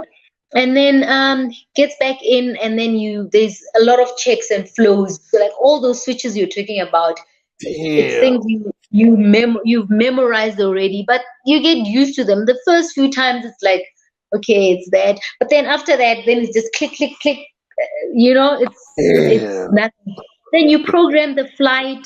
This is where I'm going. I'm going to go to all those points, and then you start talking. Passengers embark. Then you start talking to the air traffic controllers. You get your pushback, you taxi, and then you take off, and then flight, hopefully as planned. Most of the time it's as planned. Obviously, sometimes you might get little, like what we train for, you might get minor to major emergencies, but luckily I haven't experienced major incidences in the aircraft. And then you land, and usually if it's just a day trip, so you land that time, I'll do the landing. So I'll do the briefing to the captain, what I'm going to do. Yeah, before you land, you're supposed to brief, because she needs to know what you're going to do. Although we both know that you're going to land on this runway, but you need to explain that I'm using this arrival, because there's plates that you have certain procedures to land at a certain airport. So you need to say, I'm going to use this arrival, landing on this runway. When I land, I'm going to do this. I'm going to brake. I'm going to turn at this taxiway and taxi to this bay. So she needs to know every single detail. And so go through all of that, and then talk to the passengers, tell them weather and ETA, and then do the landing. And my favorite part is when you go up, right? It's that part where you're going up the runway, and the thing is just going fast, and it's just going fast, and it goes. Yes. Yeah. How do you do that? I have to hear this from every pilot. How does this part happen? I want to know that part. I'm in the back. I'm in the back of the chair. When as soon as we touch down, obviously now you had your power at a certain setting, or and as soon as you touch down, you're gonna cut the power because you don't want to fly anymore, right? And then cutting it, then you take it into reverse. So reverse thrust basically just does basically the opposite, because now you don't want to go forward anymore because the engine it takes you forward. So you're trying to stop the aircraft as quick as possible. So reverse thrust, and then we also use brakes. But then Yeah, I heard that. a lot of the most sophisticated aircrafts, same as the Airbus A320, you got auto brake that you can actually just press a button before when you're still in the cruise and during your briefing. And when you land, you don't have to touch the brakes. The auto brake will now just start braking. So What? that's that's the nice thing about like sophisticated aircrafts, man. You don't have to a lot of the stuff the aircraft does. You just need to know how to set it up, so how to program the stuff and how to manage it and how to take over when it's not doing what it's supposed to be doing, because it is man-made stuff. So sometimes Right, they right. might not do. So, Yeah, so right, you always have to be in the zone. You don't just like lay back and relax and stuff. right. So then we land, and then now we take now the captain becomes pilot flying. So then I go just do a walk around the aircraft, come back, we go through our flows again, and then now the captain's flying, and then I'll be doing the radio calls with the air traffic controllers, and then we do the same route back, and then we're back home. And then it's actually, that's like a day in the life of, that's a typical 1 day trip, short Wow, trips. And you get back that, home, and then you still have a that bit of time sounds with like your a family. lot of fun. What do people know you as? What makes you unique in the aviation? Do people know you as the great lander? Like what is unique about you as a pilot that people know about? As a Great, pilot, yeah, just as a great working person, great attitude, or you fly fast, you ride, you do tricks in the sky uh, and shit like. I would like to think great attitude and Okay. Yes. yeah, Yes. yeah. See, y'all don't get into no arguments like, oh, yo, you did it, you did that. Like, y'all don't go to arguments, right? To No, the no, no, no, no, no, we don't. you put the thing over there, man. I didn't do that. You don't want to see the mountain. You know, No, it's actually quite in the aircraft. It's actually when you're busy with your training, there's actually checks and flows that you learn, and certain, like, there's procedures. So right. there's a way of doing things. So there's standard operating procedures that you actually have to follow. So even if you don't like somebody that you're flying with, there's actually things that need to be done, and they actually get done no matter the whatever is between us. You know what I mean? So that's a great thing about having those types of procedures, is that the work still gets done regardless. Now, since 9/11, you guys, you're not able to let anybody in the cockpit, though, right? You can't show anybody around the plane. They could come into the cockpit. Or no, it's forbidden for people to go in there. Well, since 9/11, 9/11 basically affected the whole aviation industry. It's now very strict. You can't just get in the flight deck in the air, in the Right. air, but on the ground.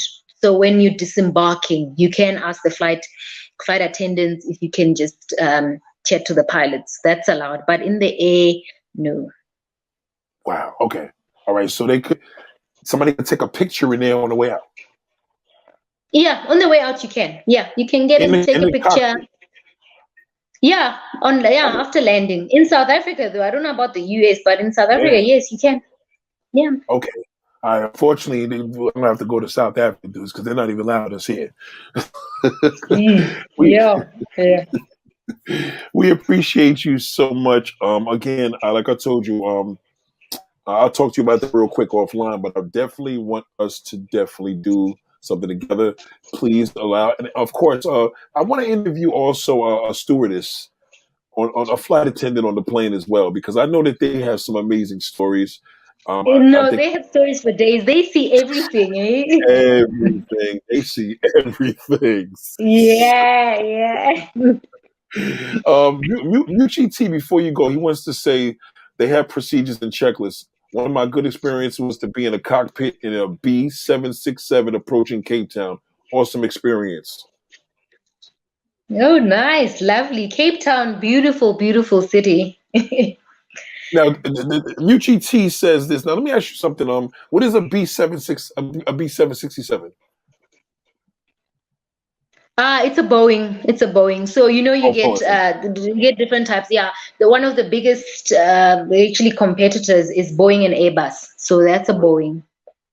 Yeah. And what is your dream? Your dream plane to fly?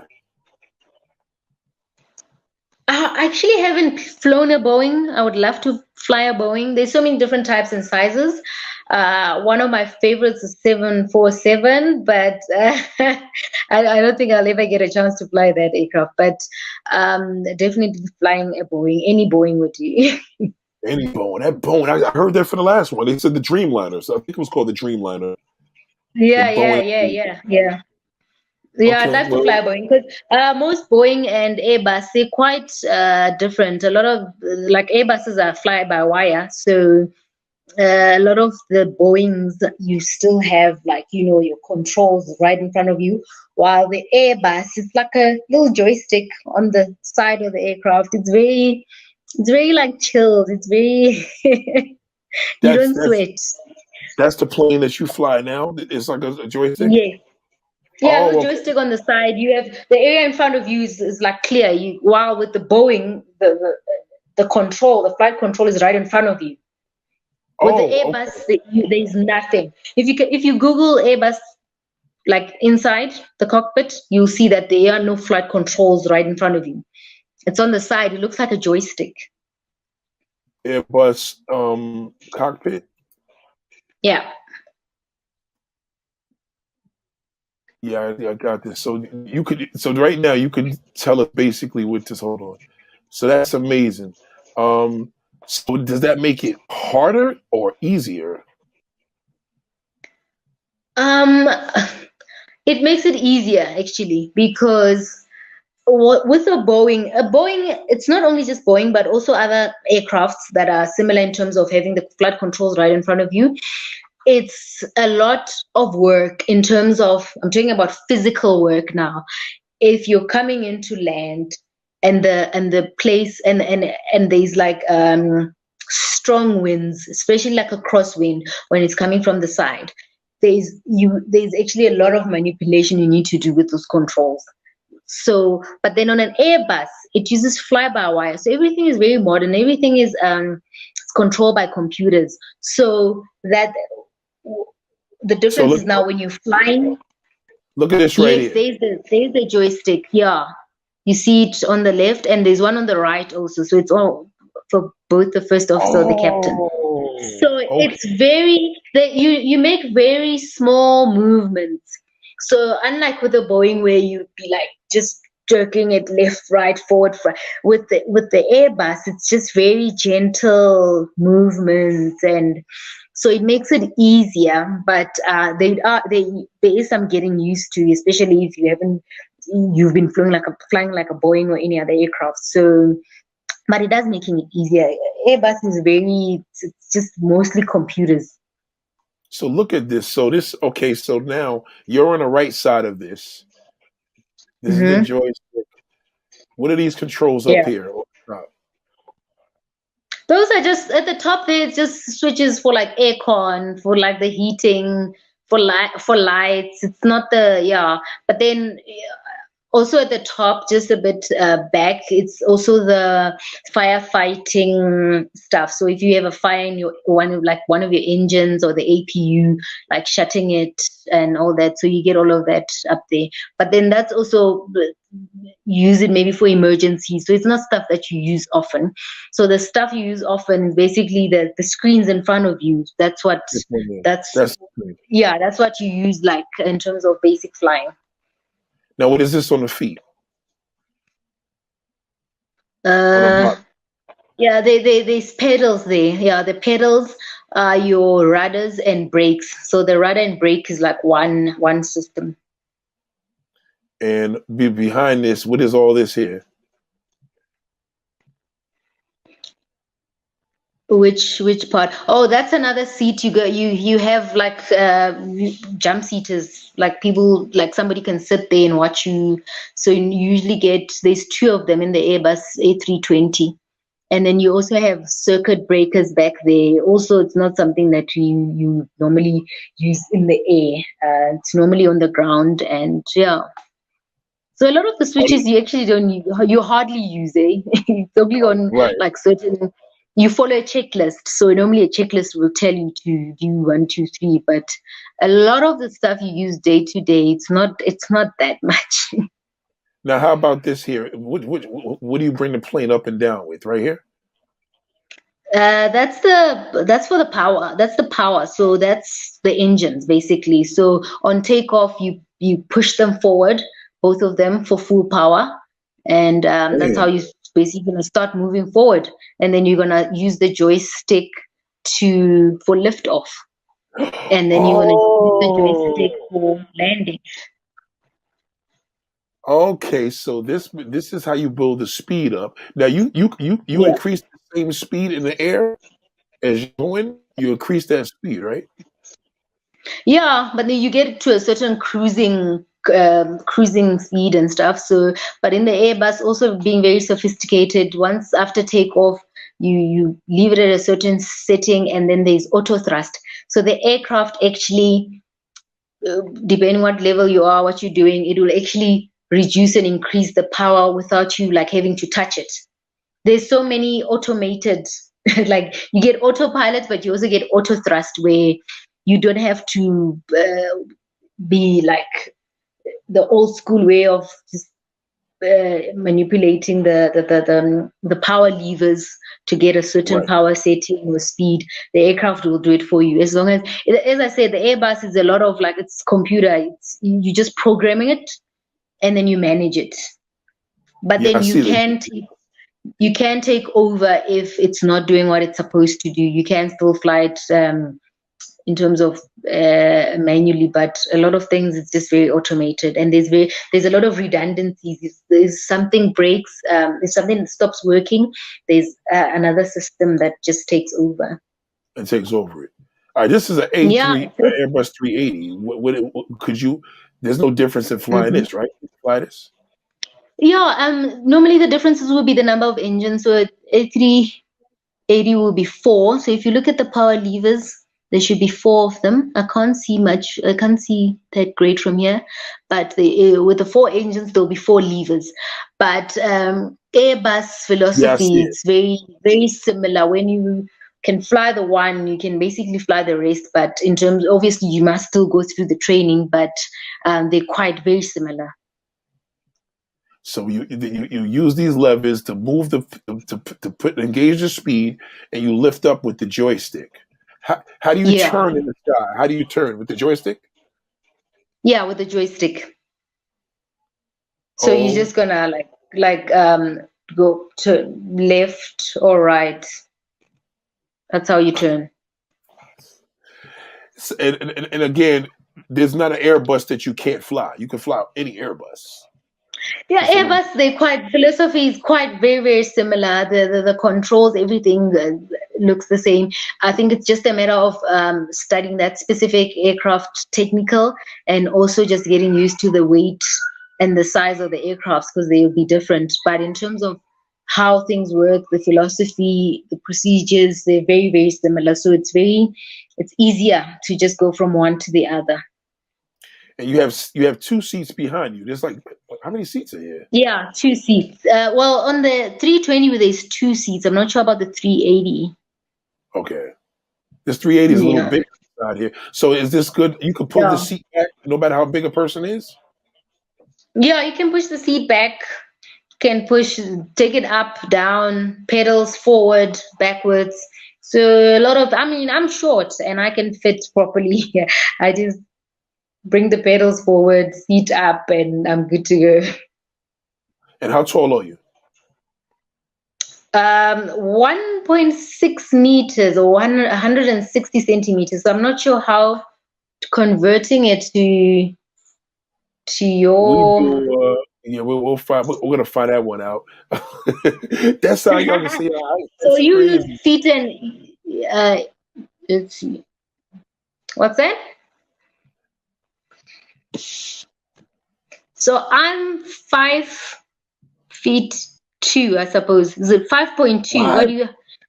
5'2", 5'2", and you fly that Yes. big. Oh my Yes. God! God bless you, man. Well, ladies and gentlemen, I don't want to take too much of her time. This woman is spectacular. This is my third interview with Airplane Pie. This queen is from Africa. She's in Africa now. Um, she's doing the thing, and we're going to aspire. She is going to. You look at it, our first. She's going to be our first female black captain. Watch this. She's good. See this? I'm telling you, she's going to be our first. So this is amazing. Shout out to Michael George. There's a lot of people here that are actually airplane fans as well. We salute you, sister. This is spectacular. And again, did you ever think of doing anything in the future, kind of giving like classes on? Because I think you would be great with that. Did you ever think of doing anything as far as doing any classes for anybody that would want to kind of have like some mentorship to get into aviation? Yes, no, definitely. It's something I've actually done before. When I was in the Air Force, I used to do it quite often. And I think when I joined airlines, then I got married, then I had kids. My life just started becoming so busy. But it's something I'd really want to get back into doing. And as I said, um, going to schools and like just trying to encourage those young like girls at a school level who are still choosing careers. So it's something I would definitely still want to do. You know what? Hey, I think we have a female pilot here. UGT says, "Sis, I'm from Zim. As an acquaintance from Zim flies the B787 for Emirates." Do you know that language there? Do I know? Sorry, do I know what? Somebody said, "Sis, I am from Zim." Oh, I don't know. sis, it just means like sister. Yeah, yeah, yeah. And Yeah, yeah, yeah. they're saying they're from Zim. I don't know where Zim Oh, at. wow. Yeah, an Yeah, that's acquaintance. good. That's great. Oh, they fly for Emirates. Oh, That's okay. great. Zim flies the Boeing 787 for Emirates. No, I think this person says they're originally from Zimbabwe, but Oh, okay. they probably now in Dubai flying for Emirates. Oh, okay. Yeah, Okay. because we also get a lot of like South Africans that go and fly for Emirates, for Cathay, or for Qatar and stuff. So yeah, Zim is Um, our neighboring country. Yeah. but he's saying there are many black female captains in Africa. We said South Africa. No, He I was said talking many. about South Africa, not Africa, not the rest of Africa. So in Africa, yes, definitely there are. I've read and seen, but not in South Africa, not in airlines in South Africa. He says there was also a black crew on the Dreamliner flown from Ethiopia as well as Kenya that has flown to New York. Plenty of accomplished female pilots in Africa. Yeah, I think a lot of other like countries in Africa, they do have quite a lot of uh, black black female pilots and black female captains. I've seen like I think your Kenyan Airways, Ethiopian Airways and stuff. So they are quite a lot. So I was just talking about South Africa, but in South Africa, unfortunately, we don't in terms of captains, female captains. Yes, so you're looking at the future first black female. So we appreciate you, Muchi T. We wish you were here earlier. Again, I have to let her go. Believe me, I could have her all day, but I'm just as hungry as she is. So, um, okay. Okay. He says sorry. Okay, sorry. I got you. I am surprised. I would have thought SAA has many female captains now. This is really surprising for me. Because you were asking about black female captains.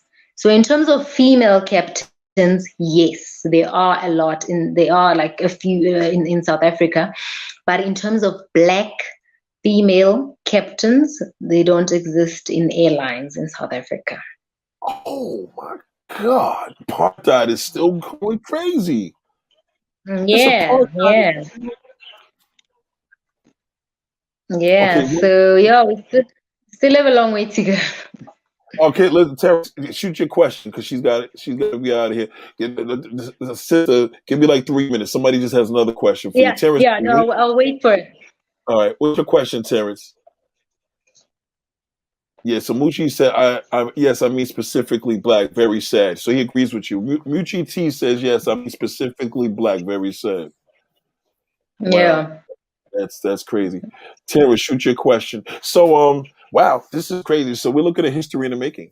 We're looking at history in the Yeah, making. yeah. I mean, hopefully in 5 years' time, less than 5 years' time would be like at least naming and like, I'm hoping. So things are changing. So hopefully soon, yeah. But COVID has also like sort of delayed things and stuff. So hope for the best in the near future. He said, congratulations, sister. Be the pioneer, get your wings, sis. Get your wings, sis. I got my wings, babe, my wings. Show them your wings. Hold on, show Thank them. Get you. close. Show them Your your wings. wings. That's right. That's right. Terrence, Terrence B says, when I used to work at JFK, I used to see South African airline flight attendants walk separate. Why? Walk separately. No, I think a lot of times when they get out of the flight deck, no, actually, what I've experienced with my like crew that I fly with, it's always we wait for each other. Like let's say if we're going to the hotel or whatever, or leaving the airport, we'd always wait. Like the flight deck crew would always wait for the flight attendants. So usually would be walking like in a like all together. But then now you get people chatting to their friends along the way. But most crews that I've seen, I haven't really experienced that issue. As you can see, it says here, why would black would walk with black and white would walk with white? Why is that? Yeah, as I said, with the flights I've done, that would be my experience. Is that we usually all wait like for everybody, and then we all walk together.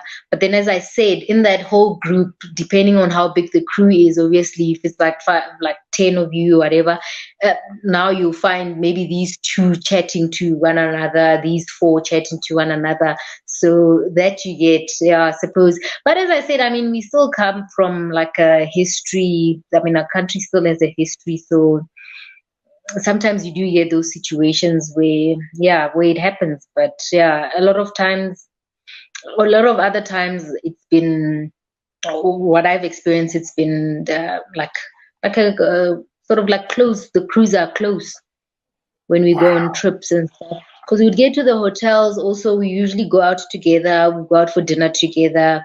Especially in terms of the flight deck, we usually do all go out together. So yeah, I suppose it depends on the day and it depends on the person. Yeah. So yeah, fortunately, you still do get those people, even outside our industry. You still do get, yeah. Well, this is super fascinating. I think you're going to encourage a lot of women. Again, what is the maximum? There's no maximum age. I know here you have to retire at 65. At age 65. Yeah, no, same in South Africa. Retirement age in South Africa is also 65. You get some places where maybe 63 but that's also it's also the same here. You must just pass your medicals, obviously. So if you can't see and can't hear, then of course, I mean, we do medicals once a year. And then I think once you get a bit older, I think you start doing it twice a year, if I'm not mistaken. But yeah, you just need to be able to pass your medicals, and then you can continue flying up until retirement. Now, when do you go out again? You're going out tomorrow or today?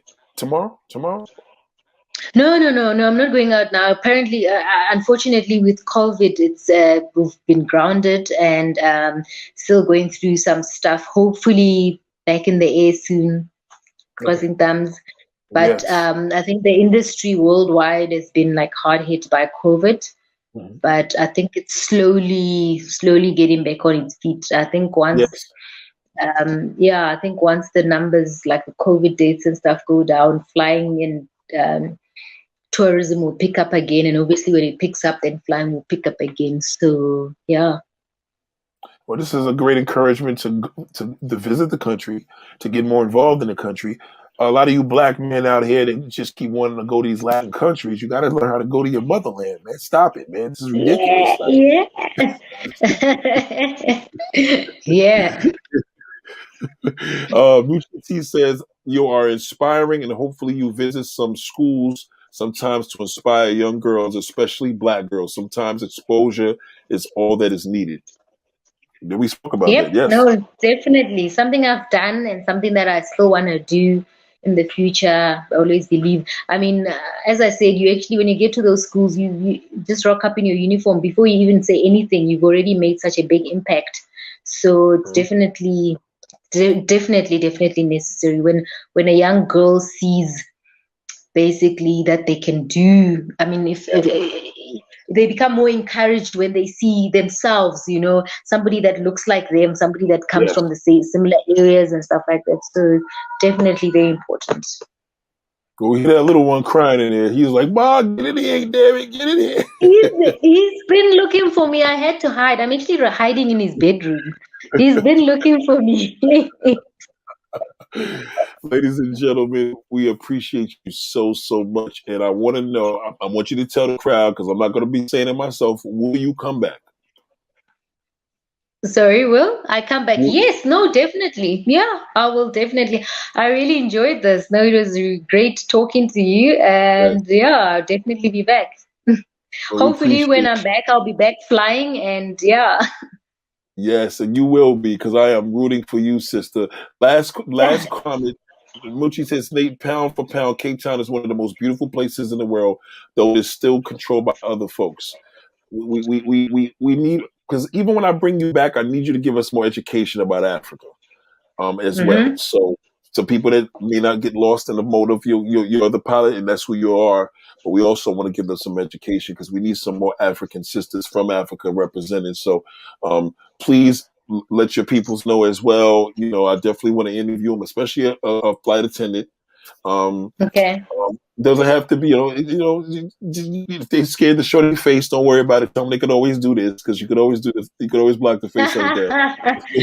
Yeah, no, I don't think that will be an issue. Okay, because they love the camera anyway. Oh, yeah. What's up? Yeah.